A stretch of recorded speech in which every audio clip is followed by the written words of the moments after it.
is Mr. R, Mr. Raymond Behok, and I am a graduate from Cebu Technological University, and now I am currently teaching here at DAS NHS in Schools Division of Toledo City.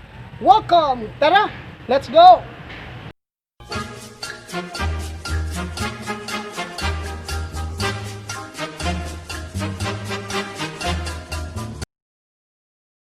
Hi, hello! What a wonderful life! So today, I'll be happy and glad to demonstrate on how to bake a cake. Specifically, Moringa Chiffon Cake Fortified recipe. And so, we have to make sure that the tools, kitchen tools, the facilities, the equipment should be clean and sanitized. Most especially the ingredients should be clean. And at the same time, you have to make sure that you have to wear your personal protective equipment. So, I'm excited and let's start. To come up and to bake a chiffon cake.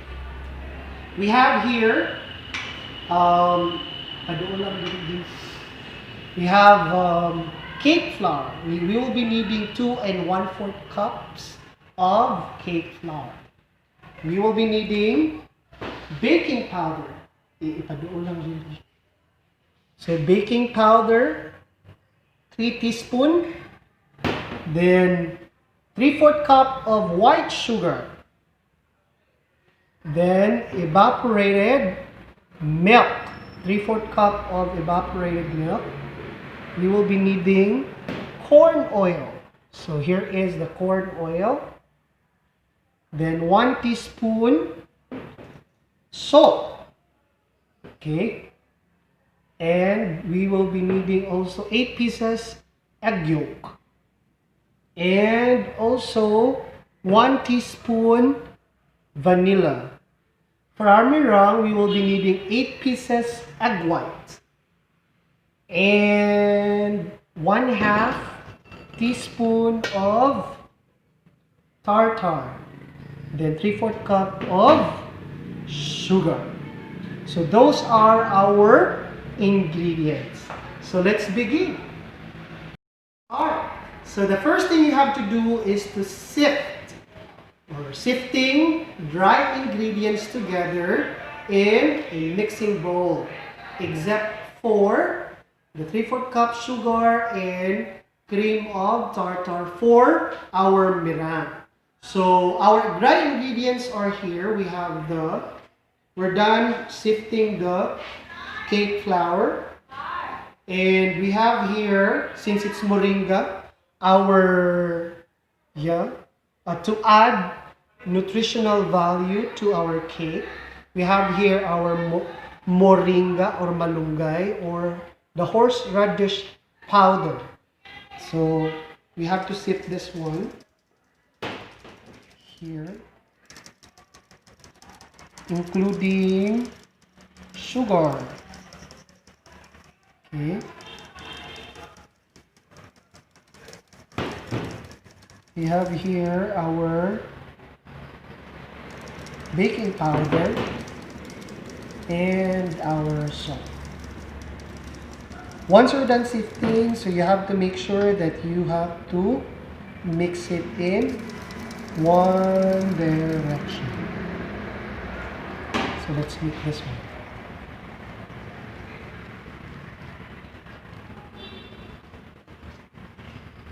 So once done mixing, we have to make a well in the flour mixture. So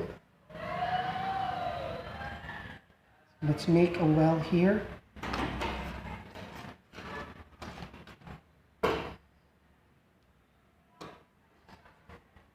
Okay, so once you're done making a well, we have to add in proper order. So we have here the oil, the corn oil. So we have to add it here. Next is we have the egg yolk. Okay, so here the egg yolk. Okay. After the egg yolk, we have to add the evaporated milk.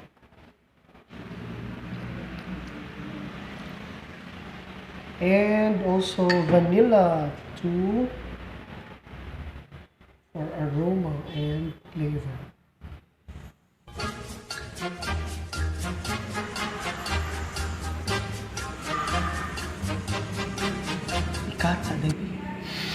We have to mix this one. Okay.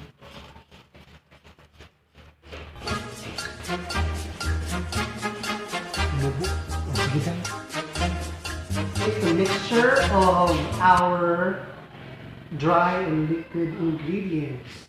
So this one. Okay. So for our meringue, we have to combine egg whites and cream of tartar. So here is our egg white.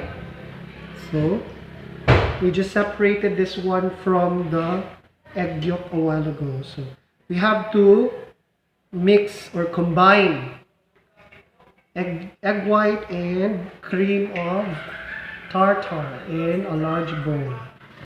So here is our meringue. We have to beat until foamy. So using this mixer.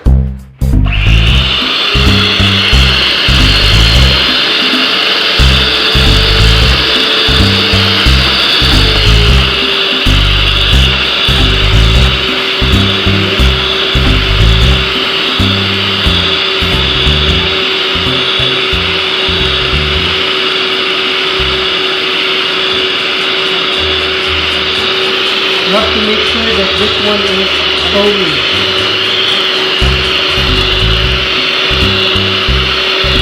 In one direction, we have to add sugar gradually.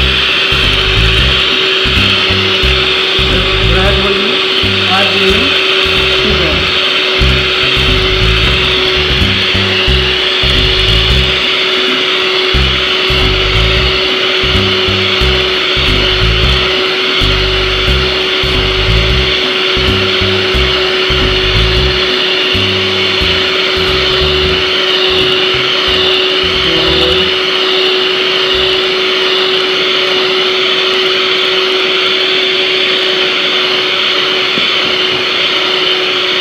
You have to add it, then make sure that while beating,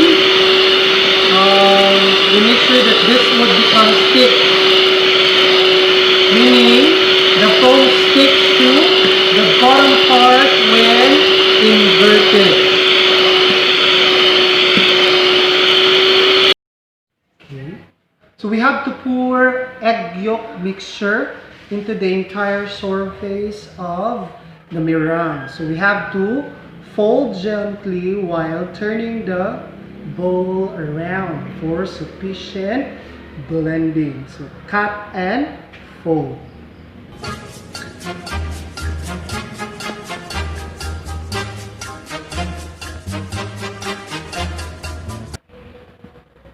Okay, so we have to pour this gently here.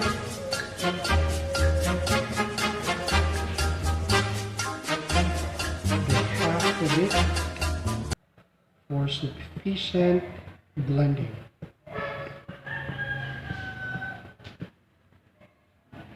Okay, and then we have to fold this.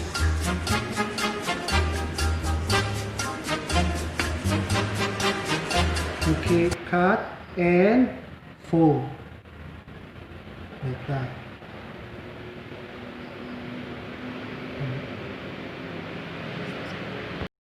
Into a grease pan here. So just 3/4 for this kay tubo pa man yun.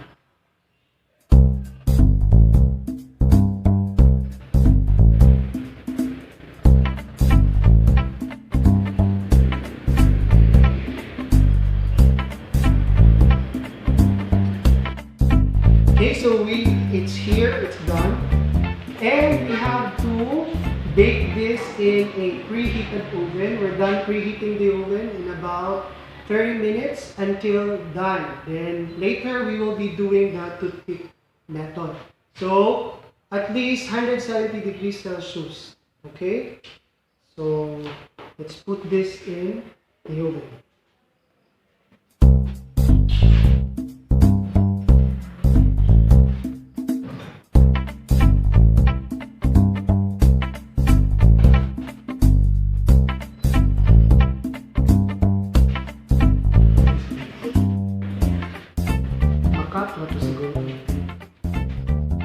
Time of at least 30 minutes, or we will do the toothpick method so that we will know if it's already baked.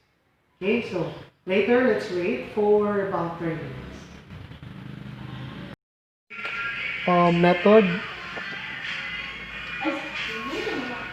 So kung walay madala, that means it's already baked. So we have to invert immediately on the rack, and we have to use spatula to loosen the cake, then cool it completely. So we have to cool this down completely.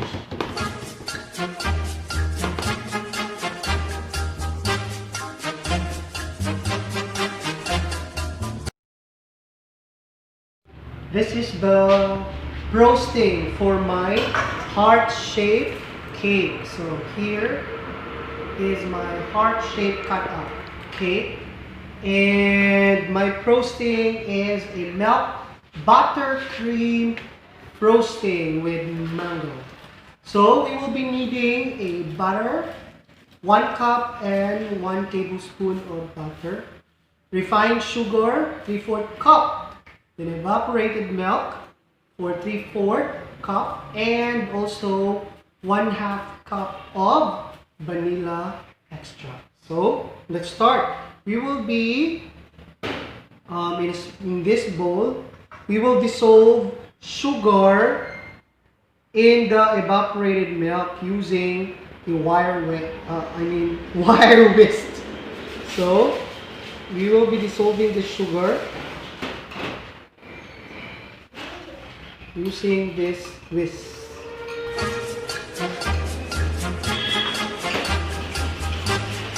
And we will be setting this aside.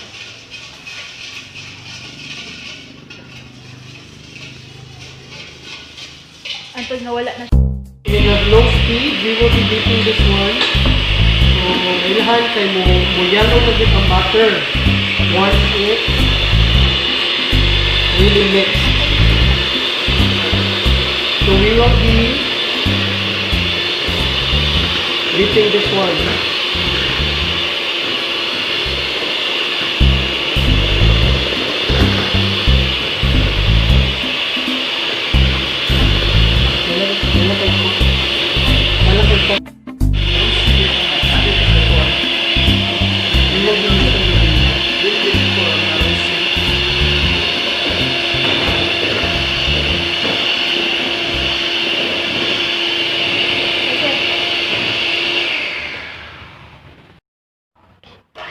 Sige, gusto niya sa kubik kaya di madungog. Sige. So gradually add the sugar milk mixture and continue mixing for approximately 5 minutes. Okay.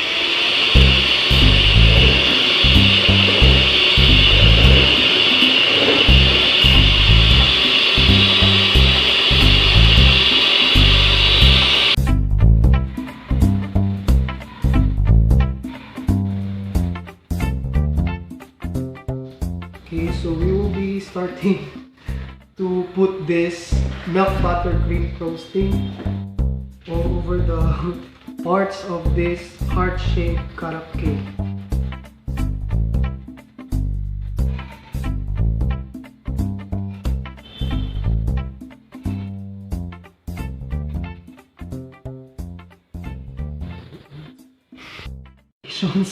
We will be putting on the heart's edge this grapes, cut grapes.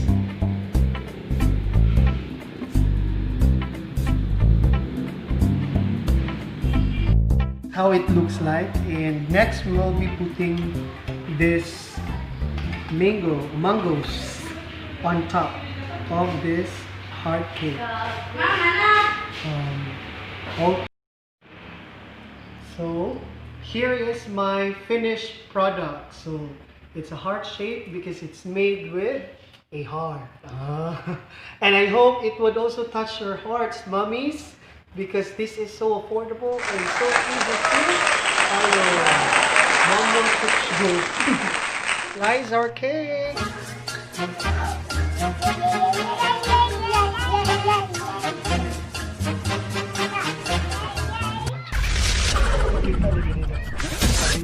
Sige,